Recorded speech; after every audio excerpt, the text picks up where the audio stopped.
Halo, selamat malam semua. Suara saya jelas ya? Jelas Pak. Oke, kita sambil nunggu yang lain ya. Mungkin Ata ini kelompok kamu kalau bisa dipanggil suruh datang semua nih. Wah, kalau semua udah saya panggil Pak, tapi belum muncul ini. Oh, belum muncul. Ya udah, sambil kita tunggu 10 menitan lagi ya. Iya Pak.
Ya, selamat malam semua. Assalamualaikum warahmatullahi wabarakatuh.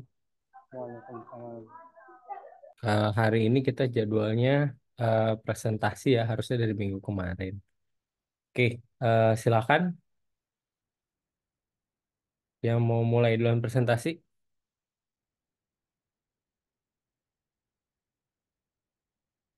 Ini kemarin saya cek formnya nggak, belum ada yang ngisi ya? Ada masalah gitu? Atau gimana? Yang mana, Bang? Saya kirim form di grup ya, kalau nggak salah. Saya kirim di grup kayaknya. Bentar, nih buat kelompok. Tapi saya cek nggak ada yang ngisi. Grup mana Belum, ya, Pak. Pak? Grup di Telegram.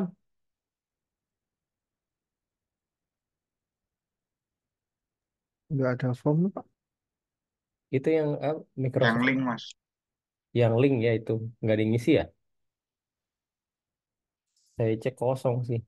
Belum, Pak. Ya udah langsung aja saya sambil catat deh kelompoknya. Eh, Lah, File presentasi udah siap, Mas. Udah ada tambahan lagi nggak? Belum, Pak. Bentar.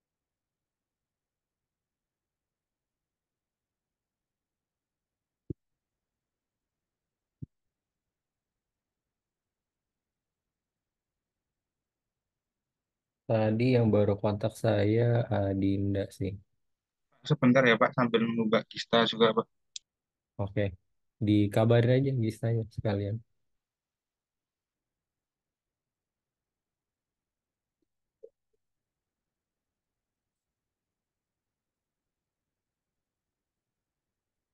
Ya mungkin yang lain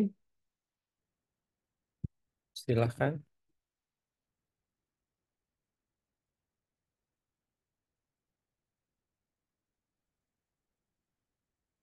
Ini ada Adinda sama Nana udah masuk ya. Nah ini Adinda, Nana nih sama Novita Sari. Novita Sari kok saya jarang lihat ya.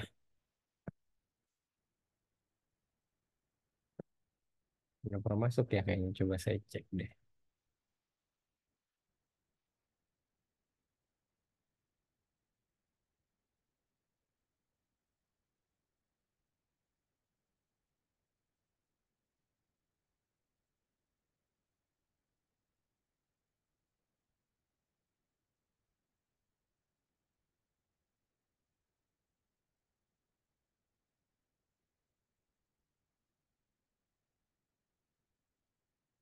Oh, semenjak pindah ke karyawan belum ada nih.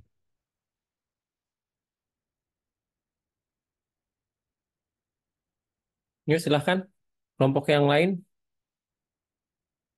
sambil nunggu Atta sama Fajar. Ini kalau nggak ada yang bisa presentasi ya berarti nilainya nggak akan maksimal ya. Ada 4 kali presentasi. Nanti yang di presentasi keempat itu langsung pembahasan hasil.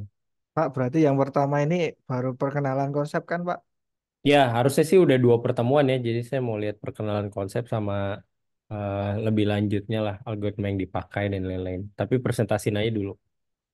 Mau lihat Oke. sejauh mana. Karena kan itu harusnya di minggu kemarin. Yang kemarin saya posting di grup lah. Iya, Pak. Ini Ada beberapa. gimana, Mas Fajar? Ya, file bahan yang itu udah saya kirim tadi, Mas. Ada tambahan lagi nggak? Kalau nggak ada, Udah. ya bisa langsung dibantu saya mungkin. Oke.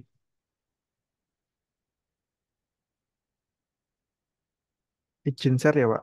Yuk, silakan mangga. Pak, mohon maaf, Pak. Ini kayaknya Mbak Gista itu masih sibuk ya, Pak. Tadi itu menghubungi jam 7 terakhir ya, Pak. Ini saya kontak lagi, nggak ada respon ya, Pak. Ya Gimana? udah, lanjut aja. Oke, baik.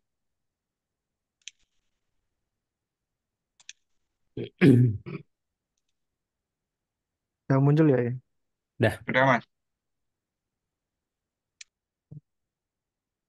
Assalamualaikum warahmatullahi wabarakatuh. Waalaikumsalam. Di sini kami kelompok dari berapa ya kemarin? Belum ada namanya kelompok-kelompoknya. Ya itu Kelompok satu gitu Mas. ya Ya, kelompok satu atau kelompok apapun lah pemberani ya. ya. Itu ada Mas Fajar, Mbak Kista sama saya sendiri Mas Atta. Di sini nantinya kita akan mengambil konsep dengan deep learning. Mungkin judulnya ini masih bisa diperbaiki ya nanti. Ya, Deteksi penyakit daun tomat menggunakan algoritma CNN. Itu yang kelompok kami pilih. Untuk anggotanya seperti tadi, 3 orang.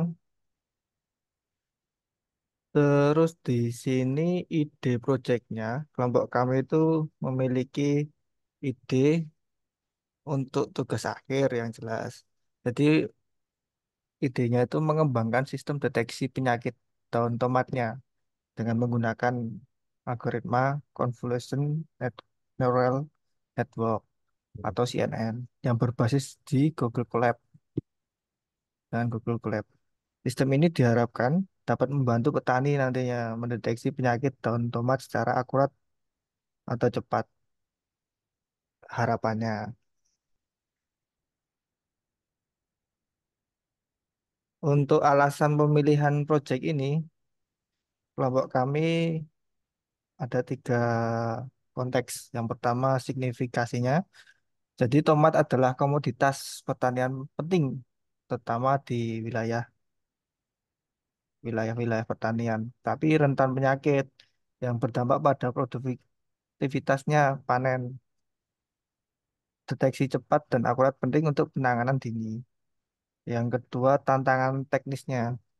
Proyek ini memadukan ilmu pertanian dan deep learning, menantang untuk mengembangkan model CNN yang akurat dengan data terbatas. Yang yang ketiga, dampak sosialnya. Tadi dapat membantu petani sendiri mengidentifikasi penyakitnya sejak awal, memungkinkan untuk pencegahan dan menambah tingkat produksinya. Untuk bisnis flow-nya, itu yang pertama pengambilan gambar. Jadi nanti petani mengambil gambar dan tomatnya yang dicurigai atau yang sudah terkena penyakit itu menggunakan ponsel atau kamera digital. Lalu akan diupload ke Google Drive. Terus habis itu modelnya nanti CNN dilatih menggunakan dataset. Jadi penyakit dan tempatnya yang ada yang sudah diupload di Google Drive tersebut. Untuk proses evaluasi modelnya di sini evaluasi menggunakan dataset validasi dan uji untuk mengukur keakurasiannya. Bisa dilanjut dulu Mas Fajar, ada sedikit. Halo, Iya Mas. dilanjut dulu ya Mas. Oke Mas.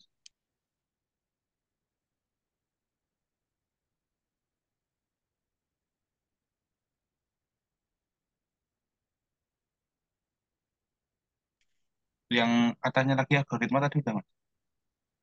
Oke.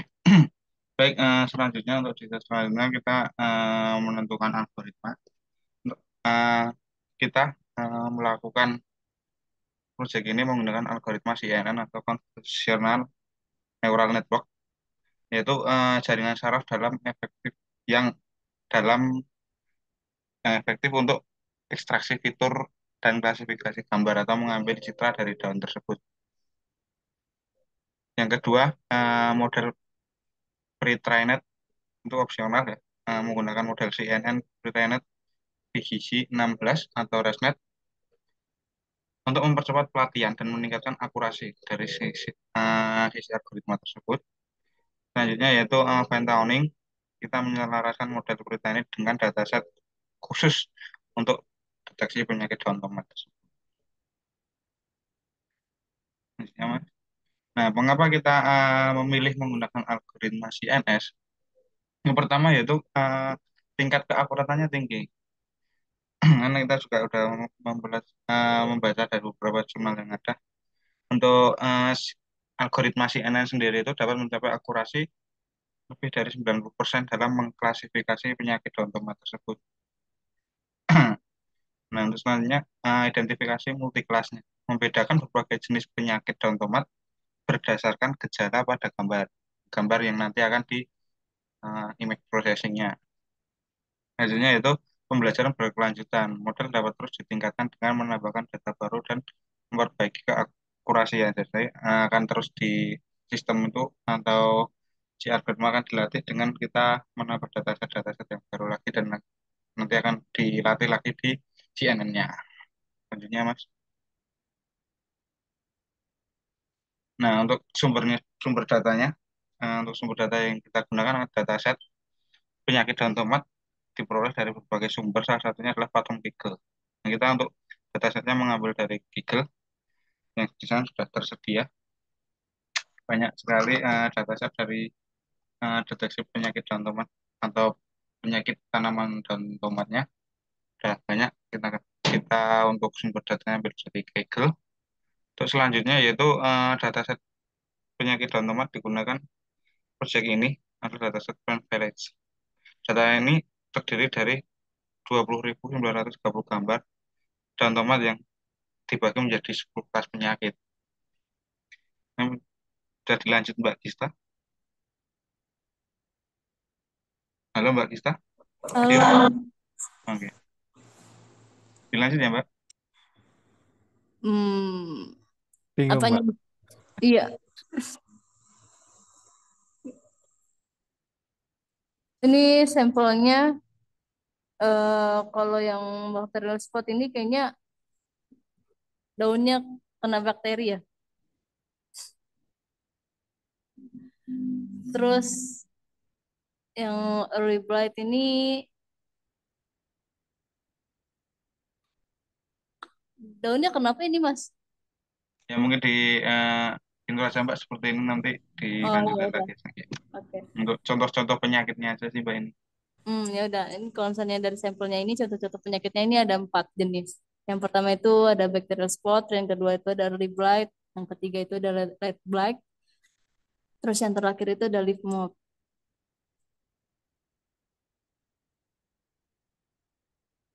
Nah, lanjut ada Septoria leaf spot, terus ada spider mite, ada tobacco mosaic virus, ada target spot, ada tomato yellow leaf curl virus. Lanjut kita masuk ke pre-processing data. Nah, proses pre-processing data ini dilakukan untuk mempersiapkan data agar siap untuk dilatih oleh model CNN itu sendiri. Nah, proses ini juga meliputi beberapa langkah, yaitu ada yang pertama dari resize. Resize ini ya untuk mengukur ukuran gambar yang disesuaikan dengan ukuran yang diinginkan. Yang kedua ada normalize, itu nilai pixel pada gambar dinormalisasi ke dalam rentang nilai tertentu. Yang tiga crop, bagian yang nggak penting itu dari gambar tersebut dipotong. Terus yang terakhir itu ada di noising, itu noise pada gambar dihilangkan.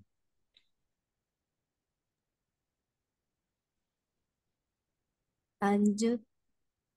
Maaf, Nah, untuk tahap work time ini belum selesai, Pak. Ini mungkin untuk presentasi-presentasi selanjutnya. Jadi untuk konsepnya segitu dulu. Monggo kalau Mbak Gista mau nutup,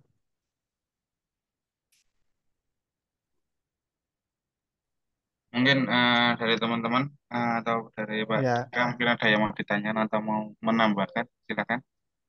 Oke, eh, ini kan ngambilnya dari Google Colab ya, dengan data sebanyak itu.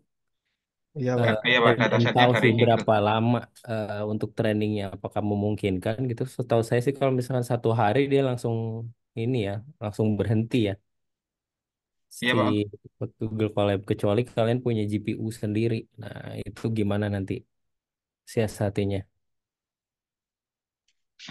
Sebenarnya untuk jumlah untuk menjawab Pak, maaf untuk menjawab pertanyaan tersebut. Untuk yang pertama kita datanya belum kita siapkan Pak, yang real yang akan kita gunakan berapanya Pak. Hmm. Nah, terus selanjutnya dan kita juga belum melakukan prakteknya Pak, untuk nanti kendaraannya dan solusi yang akan kita lakukan ke depannya Pak. Jadi mungkin kita belum bisa untuk menjawab untuk menanganinya Pak, karena kita juga belum terjun dan apa ya Pak, mengoprak atau mencari dari solusi yang kendala yang kita hadapi Pak, gitu Pak. Oke, itu aja sih concern saya buat training karena kalian milih deep learning berarti minimal harus ada processing power nih. Beda sama machine learning ya. Biasanya machine learning kan cuma pakai CPU aja sih sebetulnya yang dipakai CPU sama RAM aja. Kalau deep learning dia lebih pakai di GPU. Makanya kalau misalkan ada satu laptop yang bisa dipakai buat training data sih, ya mungkin kan. Tapi kalau di Google Colab, saya kurang yakin sih dengan data yang sebanyak ini gitu ya. Ya, tapi dicoba aja. Berarti nanti kan udah mulai nih dari mulai minggu ini dicoba ya untuk deteksinya datanya seperti apa. Terus saya mau tekankan lagi sih nanti di sini buat training data time-nya berapa lama gitu. Saya mau tahu. Jadi nanti bisa dilihat berapa lama sih training datanya dengan data sekian banyak gitu ya. Tadi kan sekitar berapa? 2.000 ya. 22.000 ya. 2.000 ya. dua Iya, ribu itu ada 5 label yang dipakai kan. Nah, atau mungkin nggak usah sampai 5 label. Karena menurut saya kebanyakan untuk kita punya waktu sekitar sebulanan ya. 3 label cukup mungkin. 3 ya Pak ya. 3 label aja cukup kayaknya. Dipakai aja Hmm, 3 label kan bisa dikurangi lagi tuh. Misalkan dari satu labelnya isinya bisa 1.000 ya berarti 3 label jadinya cuma 3.000 gitu. Nah 3.000 itu kan nanti dipisahin jadi training sama testingnya. oke, baik Pak. Terima kasih Pak. Ya nanti update-nya di minggu depan berarti kan tadi yang apa workflow ya belum ya Iya, Pak. 40, iya. Ini workflow. baru apa Nana? Ini baru yang kita buat untuk materi ajarnya sesuai Hmm. poin-poin yang disampaikan Bapak di itu sih Pak, baru di Telegramnya itu. Ya, nanti minggu depan saya mau lihat datanya sama hasil oprekannya ya. Udah sampai mana di source code-nya. Insya Allah, Pak. Insya Allah Ya. Pak, besok disiapkan untuk dataset sama shortcut-nya. Oke, oke, mungkin itu aja sih. Terima Baik Pak, kasih terima kasih. eh Atta, Fajar, sama Gista ya.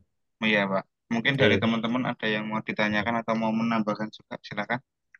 Oh, kami persilahkan waktunya.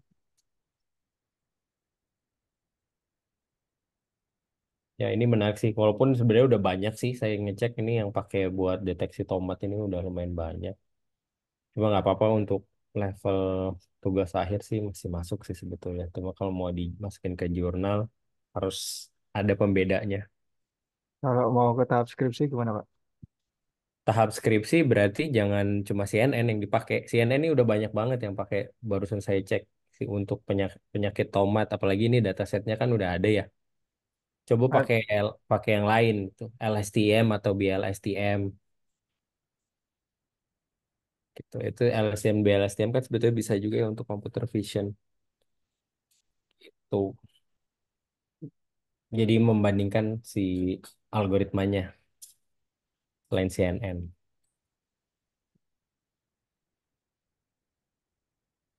untuk teman-teman, apakah ada yang mau ditanyakan atau menambahkan?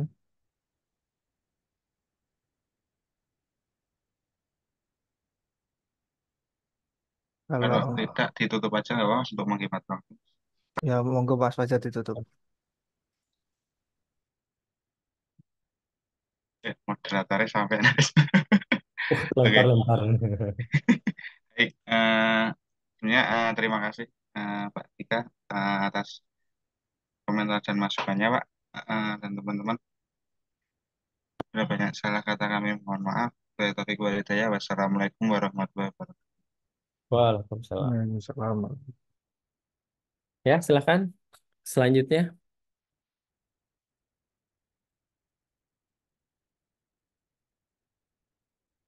untuk presentasi kelompok selanjutnya, dipersilahkan waktu dan tempat.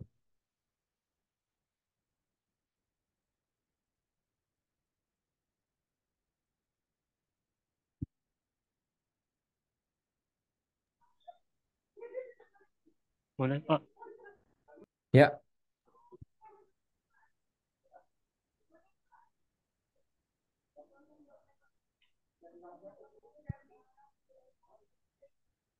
langsung share screen aja Nana sama itu ya berarti ya.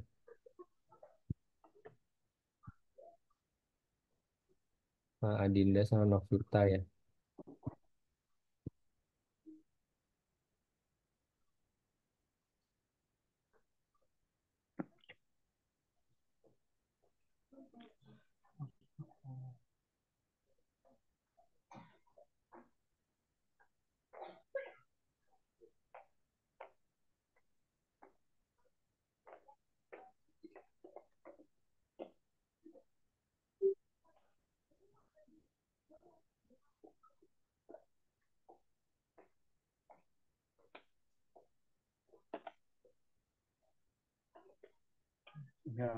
Udah kelihatan ya, Pak?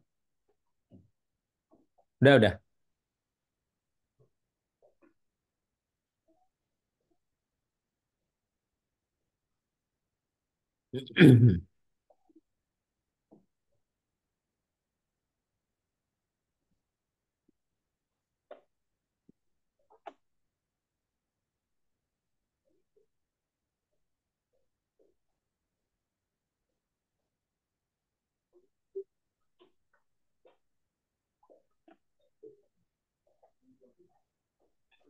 Baik, Assalamualaikum warahmatullahi wabarakatuh.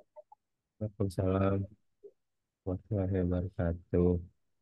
Saya Adinda Lucia Balkis juga dengan rekan saya Nana Irmanto dan Novita Sari. Kali ini kita ingin mempresentasikan hasil diskusi kami untuk sebuah proyek ide dengan judul pengembangan aplikasi pendeteksi kebocoran informasi dalam dokumen menggunakan teknologi natural language processing.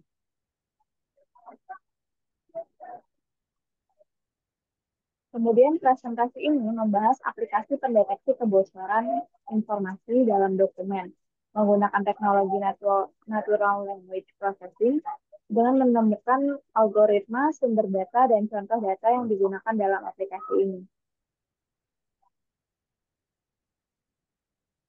Selanjutnya ada alasan pemilihan proyek. Jadi alasan kami di sini memilih proyek tersebut, yaitu dengan kebutuhan pasar, banyak organisasi membutuhkan pendekatan baru dalam pengelola kerahasiaan data. Selanjutnya ada penerapan teknologi mutakhir. Proyek ini menerapkan teknologi natural language processing dan juga machine learning untuk meningkatkan akurasi pendeteksian kebocoran. Yang nomor 3 ada tantangan teknis. Proyek ini menantang karena data yang raw dan kompleks. Selanjutnya ada business flows. Dari analisis kebutuhan pengguna, wawancara dan diskusi dengan pengguna untuk memahami kebutuhan mereka. Algoritma pembelajaran mesin. Proses pengembangan dan pelatihan algoritma pembelajaran mesin. Selanjutnya ada implementasi dan integrasi. Implementasi dan integrasi aplikasi ke sistem yang sudah ada. Mungkin untuk next slide-nya akan dibantu rekan saya, yaitu Nana Irmanto dan juga Novita Sari. Terima kasih.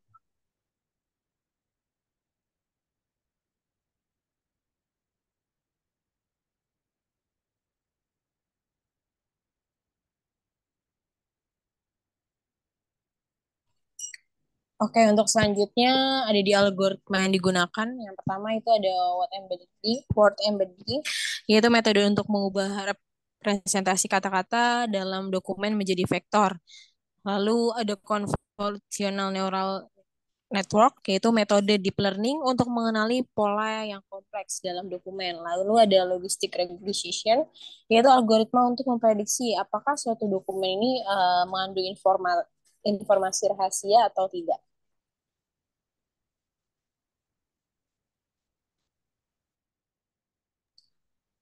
Nah, ini ada selanjutnya ada alasan penggunaan algoritma. Untuk algoritma tersebut dipilih karena kemampuannya dalam mengenali dan memproses bahasa alami, yang dimana menemukan pola kompleks pada data mentah dan memberikan akurasi yang tinggi dalam pengenalan informasi rahasia.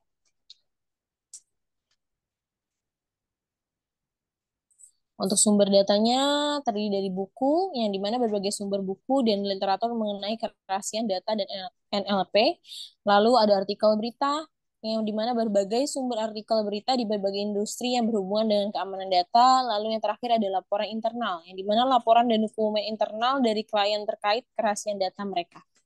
Selanjutnya dilanjutkan oleh Nana Irmanto. Terima kasih.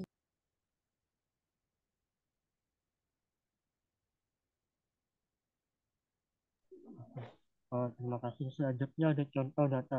Berikut berupa contoh data yang diolah oleh aplikasi ini, yaitu surat menyurat kerahasiaan antara dua perusahaan, lalu rencana bisnis internal sebuah perusahaan, lalu ada dokumen kontrak antara perusahaan dan vendor.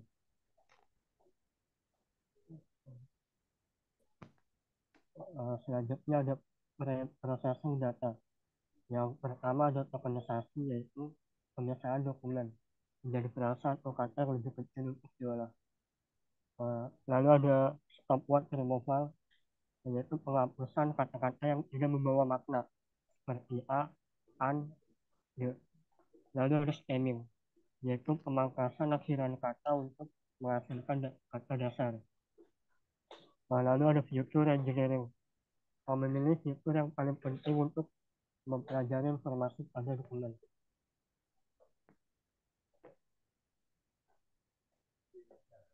Oke, mungkin saja selebihnya saya kembalikan ke moderator.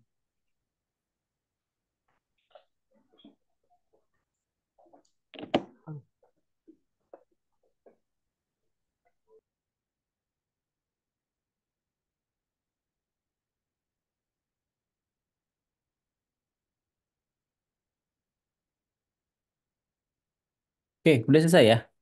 Ini coba lihat di slide nomor 7 deh. Tadi kayaknya saya kelewat nih contoh data. Oh, cuma kayak gini aja ya, nggak ada contoh raw data yang seperti apa ya. Oke, ada lagi yang mau disampaikan sebelum saya ada pertanyaan? Baik, demikian presentasi yang telah kami bawakan. Mungkin sekiranya ada pertanyaan atau ada yang ingin ditambahkan, dipersilakan. Oke, oke, terima kasih Adinda, Novita, sama Nana ya. Saya mau lihat di slide 6 sumber datanya. Nah, ini kalian ngumpulin sendiri atau gimana?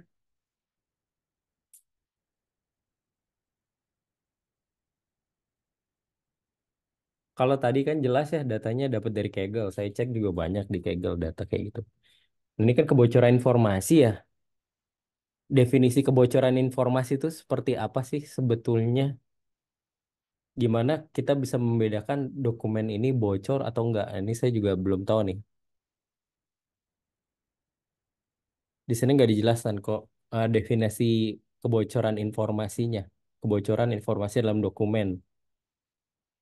Contoh kebocoran informasi itu seperti apa sih? Gimana deteksinya gitu? Kalau secara tidak pakai machine learning deh, tuh. Atau nanti ini mau arahnya kemana nih NLP-nya? Karena ada 3 algoritma yang dipakai juga tadi ya. Lumayan banyak ini. Coba dari awal deh. Si kebocoran informasi itu definisinya apa?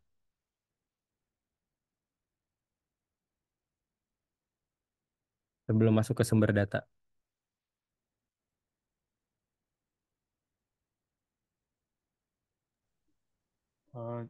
Siapa izin menjawab, Pak? Biasanya kan kalau kebocoran informasi itu kan viral, ya kan, Mbak? Nah, itu Hmm. kita bisa ngambil dari situ, Mbak, sebenarnya. Dari data yang sebenarnya sudah bocor, nah, itu kita kalkulasikan terus diolah gitu, Mbak. Tahu viralnya dari mana? Kalian ngambil sumber data viralnya dari mana? Sejauh apa sih sebuah data itu bisa dianggap viral gitu? Dari artikel, Pak. Biasanya sih kalau di orang itu ada yang namanya apa, analisis sentimen, apa, sentimen analisis. Oke, sentimen analisis. Itu Berarti datanya ngambilnya dari mana? Sentimen analisisnya. dari artikel, dari Twitter, bisa menggunakan API. Oke, API Twitter masih dibuka sekarang. Setahu saya udah ditutup deh. waktu itu saya nyoba bisa Pak. Kapan terakhir nyoba? Sebulan yang lalu sih. Bulan yang lalu masih bisa ya. Setahu saya Iya, sih udah ditutup, tapi nggak tahu ya kalau emang iya. bulan lalu masih dibuka. Tapi bisa dari Wikipedia kok yang Oke, API. Iya. berarti ini sumber datanya bahasa Inggris atau bahasa Indonesia? Indonesia Pak. Bahasa Indonesia. Iya. Ada berapa data rencana yang nanti mau dikumpulin? Ini harus banyak loh. Kalau data manual ya, pengalaman saya nih ya, kalau datanya ngambil sendiri, saya waktu S2 ngambil data itu sekitar 11 atau 10 giga itu satu semester. Karena saya pakai NLP juga, jadi saya tahu nih. Itu saya ngumpulin sendiri datanya, sekitar satu semester. Makanya saya mau tanya nih, kalau misalnya ngambil sumber data sendiri, berapa banyak gitu data yang mau dikumpulkan? Kira-kira, kira-kira aja dulu sekarang. Ada Wah, gambaran? nggak sampai sebanyak itu Pak. Rencananya kan katanya dibatasin berapa words itu, berapa kata. Hmm, Iya. Ya paling 10.000 kata lah, kata ya bukan data. 10.000 kata mah harusnya mah nggak perlu pakai deep learning. Nggak berani. Iya, ini pakai CNN, pakai logistic regression, satu lagi apa lagi word embedding. 10.000 kata masih dikit banget, malah jelek kalau pakai deep learning. Saya aja sekitar 12 giga itu cuma pakai machine learning aja, nggak pakai. Saya waktu itu pakai SVM, terus si apa, sorry, naive Bayes, Gaussian naive Bayes, pakai random forest, pakai decision tree 5. Di situ itu juga dengan data yang segitu, itu saya pakai algoritma lagi untuk balancing datanya. Ya, laptopnya nggak kuat Pak. Ya sama, saya juga laptopnya lama, nggak kuat juga. Makanya eh, kalau memang apalagi pakai deep learning ya, makanya tadi saya concernnya ke situ. Ini pakai deep learning, data 10.000 ya, cuma 10.000 mah dikit banget gitu. Sia-sia sih, bukan sia-sia sih menurut saya, ngabisin waktu nantinya. Hasilnya juga belum tentu bagus. Kenapa nggak dipilih aja pakai algoritma machine learning biasa? Apalagi ini datanya cuma 10.000 tuh kata lagi. Sepuluh Ya, ribu kata tuh satu PDF juga palingan berapa halaman kan? rencananya kita banyak kata sih Pak, bisa ya. Gimana gimana? Ya rencananya kan rencananya banyak kata nih melalui artikel atau apa. Nah itu Mm-mm. kita kumpulin. Nah estimasi apa ukurannya itu belum belum tahu pastinya Pak. Oke, belum tahu pastinya. Tapi yang jelas nggak 10.000 kata ya.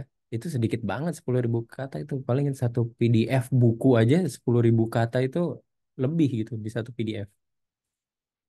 Nah ini pakai deep learning. Kata-katanya apa gitu. Kalau cuma 10.000, ini kan sebetulnya ada buku, ada artikel berita, ada laporan internal. Ini mah lebih dari 10.000 dong. Kalau sumber data tiga kayak gini bisa 10 giga mah harusnya dapat. Tuh minimal ya 10 giga dapat. Saya juga pakai deep learning lagi ngerjain. Total data saya itu sekitar berapa? 100 giga. Nah, itu baru saya eh, apa namanya? Baru saya confidence lah buat pakai deep learning. Kalau datanya nggak banyak mah, dan pakai machine learning. Saran saya sih, tapi terserah. Kalau memang mau coba pakai algoritma tetap yang di sini ya kita lihat nanti. Apalagi bahasa Indonesia, bahasa Indonesia menarik loh. Itu pakai Banyak pakai tulis apa Pak? Bapak, apanya? Bapak, ya, Bapak pakai apa? Pakai tulis atau apa? Yang mana yang sekarang lagi dikerjain? Ya, yang sampai 100 GB itu. Oh, kalau itu voice, itu suara. Itu data, ada yang bikin data 100 giga buat suara. Jadi saya untuk voice spoofing. Jadi buat ngebedain ini eh, suara asli orang atau suara bikinan tuh. Itu aja masih saya masih mau di fitur extraction. Sekarang fitur extraction saya juga beda sendiri buat voice. Harus dijadiin dari digital ke analog, terus ekstrak dulu dan banyak lah, masih banyak gitu. Jadi catatan saya sih itu sih. eh nggak masalah kalau ini bagus menurut saya. Kalau kalian mau pakai ini, saya tadi cari-cari belum nemu juga nih. Ini malah bisa jadi conference atau bisa jadi masuk ke gitu. Apalagi ngumpulin data sendiri ya, ngumpulin data sendiri. Siap, Nah, Pak. itu otentik sebetulnya. Jadi apa kemungkinan keterima di konferensinya tinggi nih. Ya, cuma itu saya pengen tahu aja sih nanti seberapa jauh atau gimana caranya bisa menentukan si informasi ini leak atau bukan gitu. Berdasarkan dari viral. Karena kalau tadi bilang si apa sentimen analisis kan sebetulnya itu bukan buat nyari tahu ini viral atau enggak sebetulnya. Ini cuma ngasih tahu si tweet ini itu sentimennya apa, positif, negatif, atau netral. Lebih ke arah itu bukan ngasih tahu kalau ini viral atau bukan. Itu malahan ada klasifikasi sendiri tuh. Viral misalkan udah dibicarakan sama berapa ribu orang atau yang misalkan viral itu medianya udah apa ada apa aja gitu yang dia up kayak misalnya kemarin yang kasus Rosali Indah yang awalnya dari Twitter terus masuk ke media elektronik, masuk ke berita maksudnya, masuk ke portal berita lokal. Banyak definisi viral tuh banyak definisi viral. Apalagi nih definisi kebocoran informasi. Kalau ada papernya menarik juga buat saya angkat jadi penelitian. Cuma saya belum nemu nih. Oke, ya udah lanjut aja. Nanti di minggu depan saya mau tahu sumber data realnya ya seperti apa ya Siap, Pak. yang dikumpulkan nantinya. Terus Betul, sama Pak. proses flow-nya. Oke, ada lagi pertanyaan? Saya cukup sih kalau dari saya.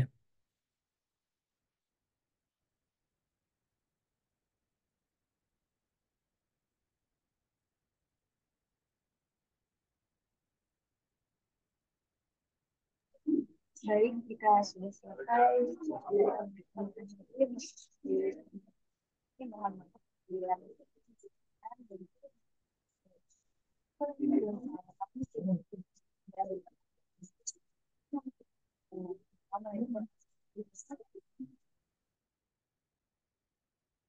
Oke, terima kasih Nana, Novita, sama Adinda ya. Oke, yang lain silahkan. Menarik, udah dua dua yang presentasi ini menarik menarik.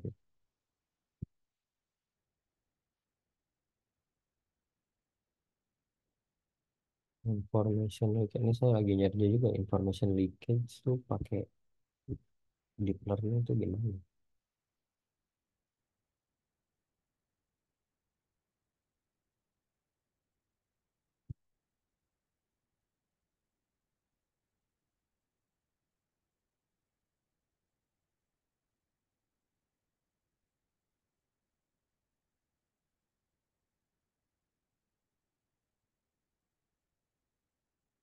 Ya, yang lain?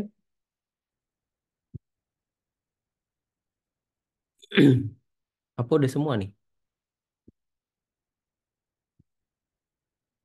Eh, Doni belum kayaknya ya. Doni, Ridwan, Rifki, Fahmi, Leoni, Fadli. Silahkan mau presentasi.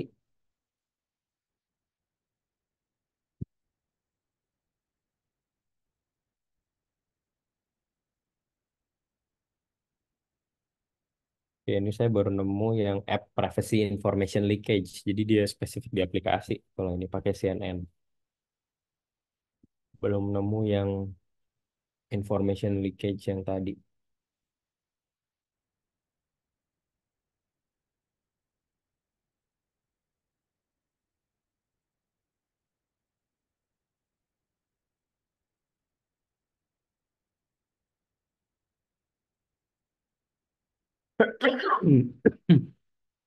Gimana? Nggak ada lagi yang mau presentasi?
Sorry, sorry. Mati lampu, saya tethering dulu. Nah. Ya, gimana yang lain?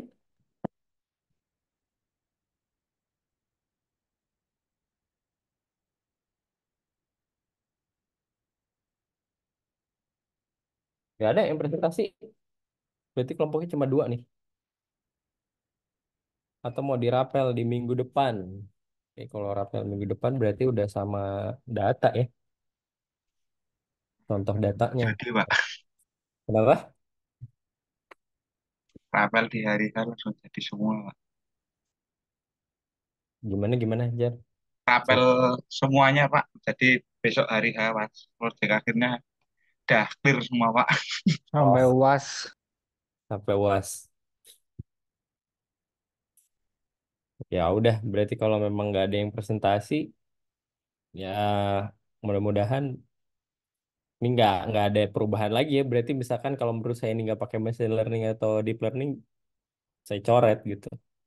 Karena dari idenya aja belum ada lagi nih yang masuk.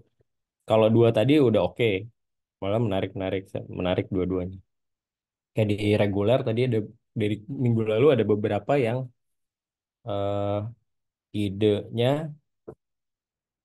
seolah-olah pakai AI gitu, tapi ternyata setelah saya gali nggak ada AI-nya. Makanya saya suruh ganti. Ada yang cuma pakai tools aja, bikin filter Instagram. Oke, saya bilang. Terus pakainya apa?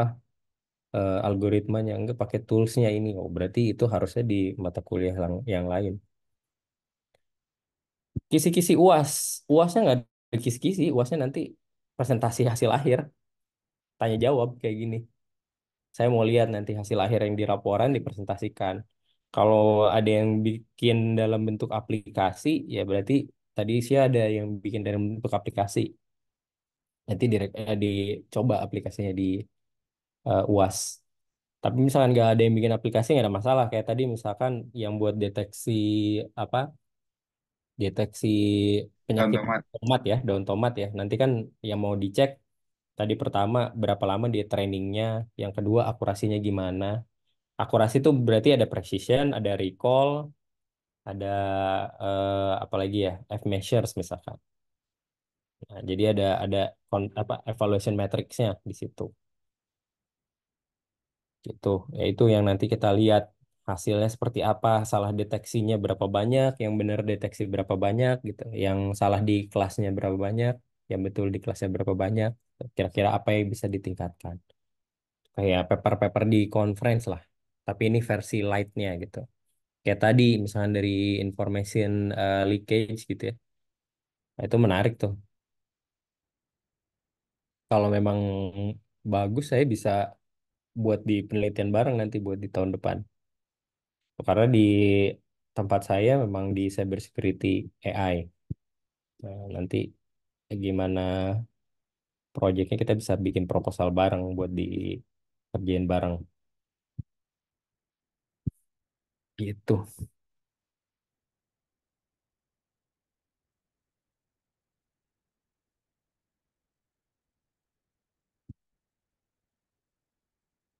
Oke, nggak ada ini ya, nggak ada pertanyaan lagi. Berarti nggak ada yang presentasi ya. Oke sih, saya sih nggak ada masalah sih, nggak presentasi berarti ya nilainya sesuai ini aja ya, sesuai. Saya sih objektif aja nanti.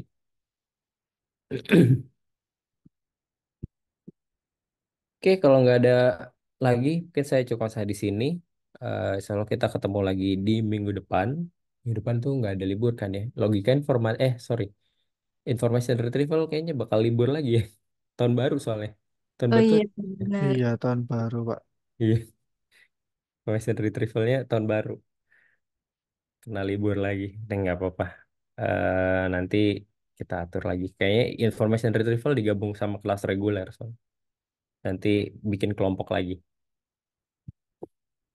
maaf Oke, Pak, ya. untuk yang selanjutnya apa ya Pak? Yang kan dibahas lagi Pak. Oke, Data, nanti ya Mas. selanjutnya. Nah, betul tuh. Mas Ata, datanya. Nanti datanya ditampilkan. Tadi kan tadi ada macam ada 3 klasifikasi kan nanti yang dipilih kan saran saya. Nanti datanya dikumpulkan 3 klasifikasi itu.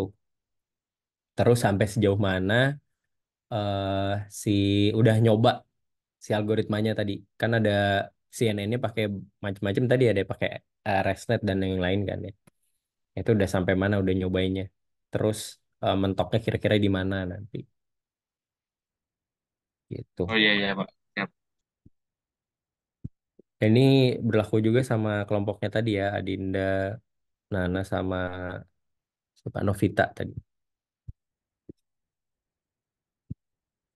Oke, kalau nggak ada lagi pertanyaan, saya coba udah sampai di sini ya. Kalau kita ketemu lagi minggu depan, selamat malam semua. Assalamualaikum warahmatullahi wabarakatuh. Waalaikumsalam warahmatullahi wabarakatuh. Waalaikumsalam. Makasih Pak. Makasih, Pak. Makasih ya, Pak.